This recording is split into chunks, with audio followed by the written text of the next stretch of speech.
Hi everyone. So my name's Tom. I'm a researcher at the Plymouth University with Rachel, and I started my PhD in 2016, and that really started a stream of work where we were tracking. Started off with sort of sub-adult juvenile bass, and then we now started moving on to sort of more adult sort of migration patterns across the English Channel. And I'm just going to go through some of the results that we've come up with over the last few years.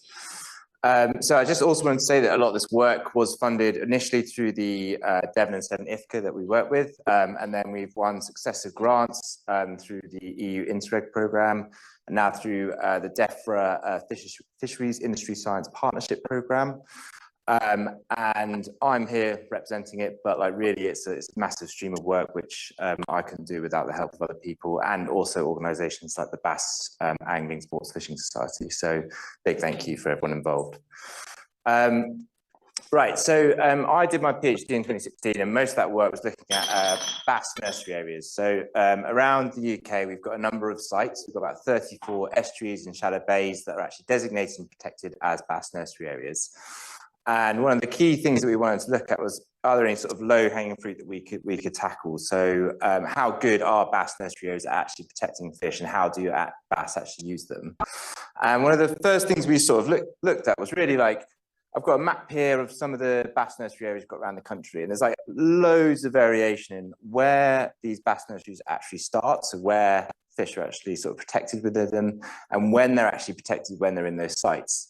So you can see lots of these like really random combinations where the boundaries for the Bass Nursery Areas, like I'm just going to point out this one here, like to the plot C for those online, where the actual boundary extends quite far out into sea. Then if you go to the panel D, which is Poole Harbour, the line actually cuts across the entrance to the bay. And that's replicated across loads of different sites across the country. And then again, you have this sort of variation in like, so in some sites, the fish are protected all year. Some are protected in different seasons. And it just creates this really complicated picture where you can have an estuary somewhere on the coast where bass is protected in all of the estuary for the whole year. And then you might go a couple of miles down the coastline where you've got this kind of random combination of fish and be protected for like some of the summer and not really the whole estuary. So how does that really work in terms of what the fish are doing, how they're moving around? And so we started tracking fish in Bass Nursery Areas to look at what they're doing. Now, Anna asked if I could just quickly go over how you actually do track a fish and what kind of information you can get from these different techniques. And you know, one of the first things that you can do, which I think has already been mentioned, is you can add like a visual tag to a fish. So I don't know if you can see it, but on the top plot there's something called a Floy tag, which is basically just a sort of bit of plastic which you sort of punch into the tissue of the fish, and that has a unique ID on it. And you release that fish into the water, and you're basically relying on somebody catching that fish again, telling you where you caught that fish. And I think one of the first times somebody used this kind of technique, not on a fish, but was on a bird, was I think it was in Germany. People were interested in these storks that you get there, and these birds sort of disappeared in the winter, and people started noticing these birds come back. And one of them had an African spear through its neck, and it somehow managed to survive and then fly back to Germany. And by linking where that spear was to where the bird had been seen in between those two periods, is the first time somebody had actually used this kind of technique to actually track where an animal might have moved. So that's your first kind of basic step in how you might track a fish. And the benefit of that is it's quite cheap, and you can just roll out thousands of these fish in quite a quick way, maybe by using people like citizen scientists to do that work. But you obviously don't get the information about what that animal's done in between that catch and release period. And so what you might do at that point is start using some of the electronic tags that you can use. And something that I won't talk too much about, because I think Matthew is going to cover, is you can use these archival tags where you put the tag inside the fish. That tag will then record things like depth and temperature every sort of minute, I think. And you basically are relying again on that animal being caught, and then you kind of reconstruct where you think the fish might have gone in the kind of in between it being caught and released. But the technique that we use at Plymouth mostly is called acoustic telemetry, and that basically is a different system where you're still putting an electronic tag inside the fish, but that tag emits a signal, emits an acoustic ping, which we can detect by deploying what we call receivers throughout the seabed. And whenever that fish comes to within around sort of 300 meters of our sort of acoustic receiver, that receiver will log the time and date that it picked up that animal. And by building up a network of these receivers, you can kind of like join the dots about where these animals are moving and then look at how much time they're spending in these different areas.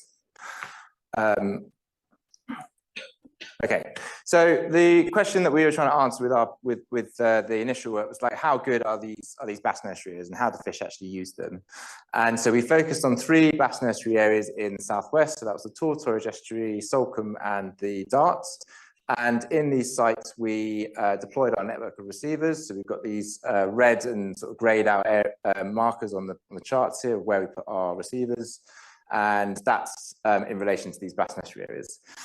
And so in each of these sites, we tagged 50 fish, so 150 fish in total, released them into the water just to see what they would do.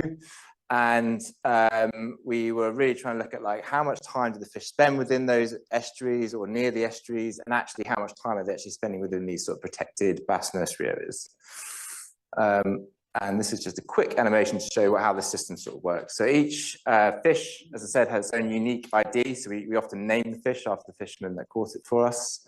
And the point you can see moving around, that's an individual moving around between a different receiver. And then you should, in a minute, start seeing more of the fish start getting introduced into our tracking system.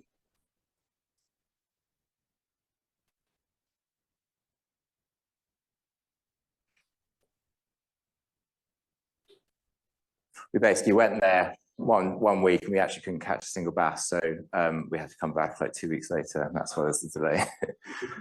Yeah. There you go. Now they're being introduced into the tracking system.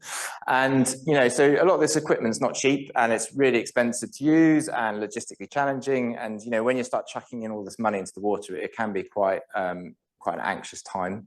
So each tag is worth about £200. The receiver network is worth like 150,000. So, you know, it's a lot of money and effort to like put into it. So you better hope it works.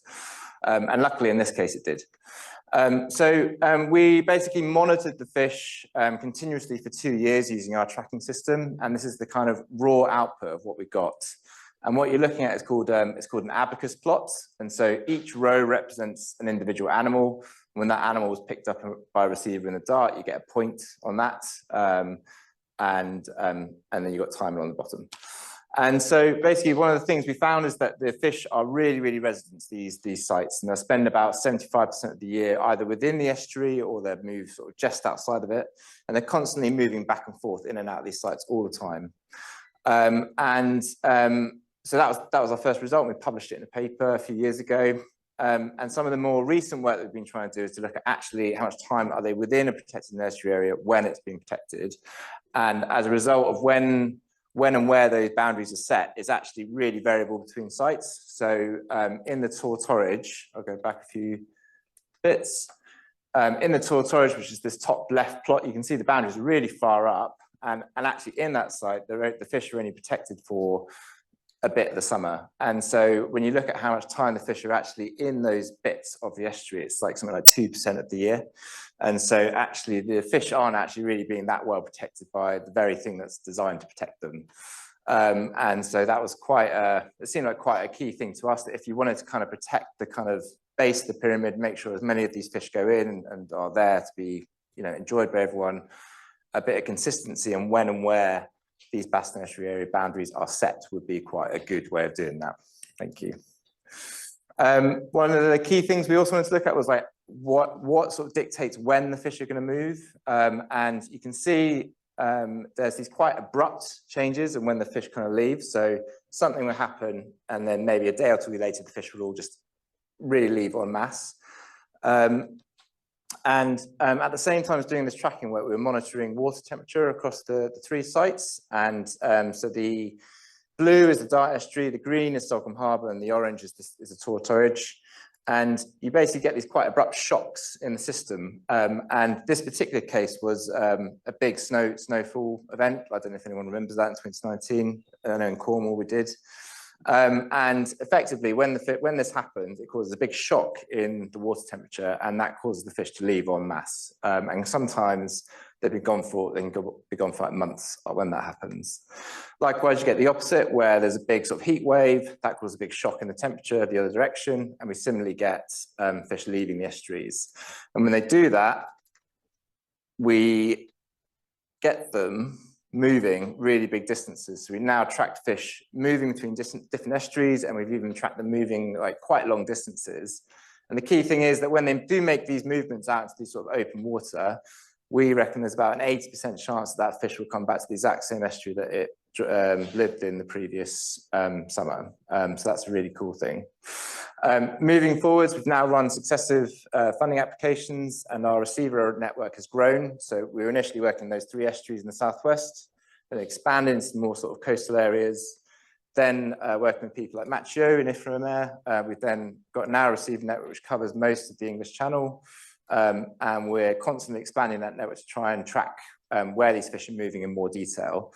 And we also collaborate with much broadly across Europe with other researchers using the same kit to track these long-range migration patterns. So I think that's my time. Yeah, thank you very much. Yeah.